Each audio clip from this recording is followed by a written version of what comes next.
Hey, welcome to a long-awaited project here at Old Hyperdrive Collections. We're going to start with a new diorama build series.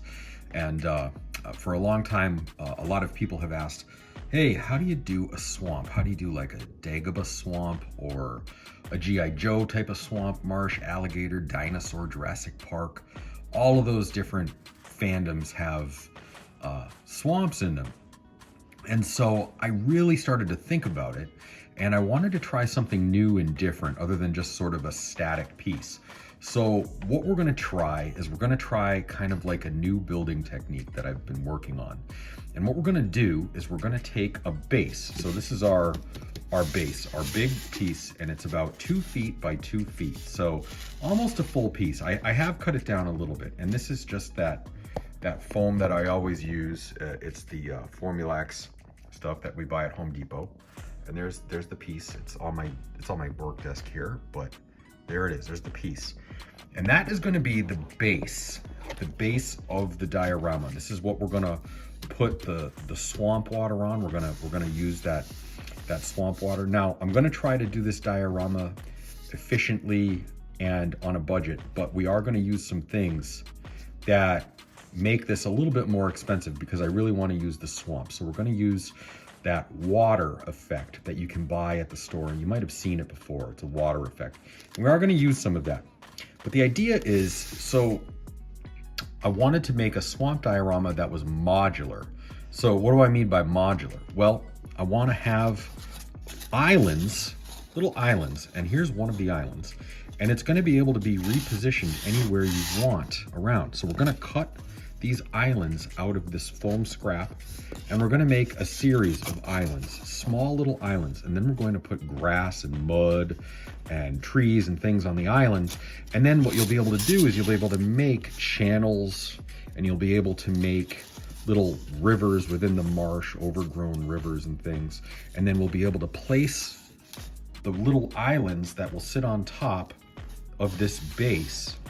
Then what we're going to do is around not the circumference, but the perimeter, we're going to build up the perimeter with a piece of scrap foam like that, and we're going to make an edge all the way around it, and we're going to make it watertight. And then we're going to pour our we're going to pour our water effect all over it, and we're going to color it and make it look swampy.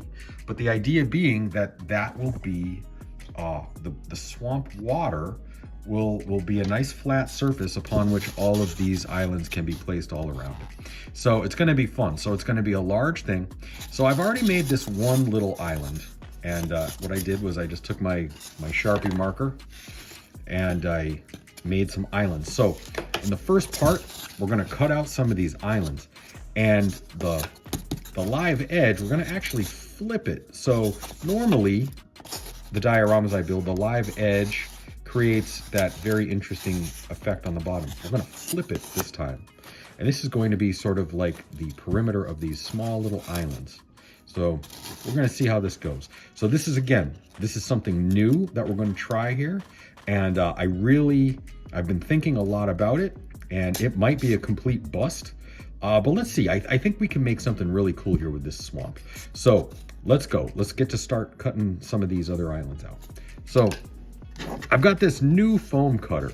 So I was at the hobby store the other day, and they were having a sale. I didn't even really intend to buy this, but here we are.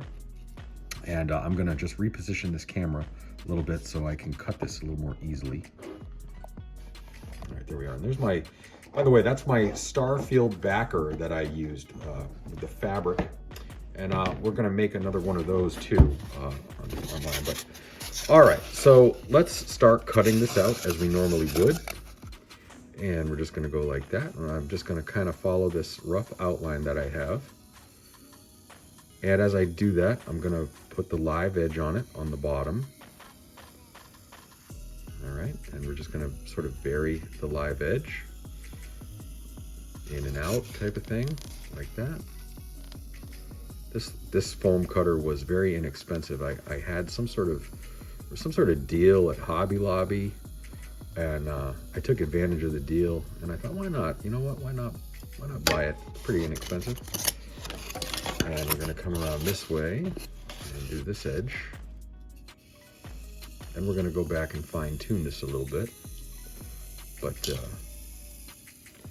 sometimes when you see a tool that's really, really useful for your hobby, even if you don't need it, you're better off just buying it and putting it in your bin. So that way, if something happens to your other one, you've got a backup, right? All right, so we're gonna just continue on with this live edge. I'm just gonna tune it up a little bit and just sort of bury that edge a little bit. And again, this live edge is gonna be reversed this time. We're gonna put it as sort of the bottom. And that way we're gonna, I think, have a nice, very nice, interesting sort of island. And then really the idea being that we're going to have this as the bottom of the island. So, all right, so there's another sort of little island thing that we're building. So there's two islands. So here's this one and this one. And what you can see is what we're doing is we're making these floating little islands, and we'll be able to reposition them wherever we want. And I think that's gonna be kind of cool. So let's cut one more. Let's cut this one more island. And again, as I said at the beginning of this is an idea that I really don't know how it's gonna be. So we're gonna kind of do this together and see if my idea would work. I think it will in theory. I like the idea of floating modular islands that you can reposition. So the dynamic is, the diorama is gonna be a fluid thing. It's not gonna be something that, you know, usually when you build a diorama, it's static, you know, but I really like trying to build things that have multi-use or multi-purpose. And my Tuscan Raider diorama and my Tashi Station diorama were done modularly. So I like what that does, because then you can flip them around and use them however you want. And I really like that. I think that's kind of a cool idea. So we're just gonna kind of do this again one more time. Just cutting in this island here. All right, and you can kind of go crazy, go as crazy as you want with this, but just a couple more little things here just to kind of give it a little personality. All right, so now we're gonna take that strap and get it out of there. Now, what we've done here is we've effectively made 3 little islands, and I'm gonna continue this process. And I'm gonna make several more because we've got this whole thing to work with. So I'm gonna make probably, let's see, I've got 3 islands. I'm gonna make some a little bit larger. I'll probably make 8 to 10 of these little islands. So in the next part, we're gonna start dressing these little islands out. But that's what we're gonna do. This is our new swamp diorama part 1. Let's see how this turns out.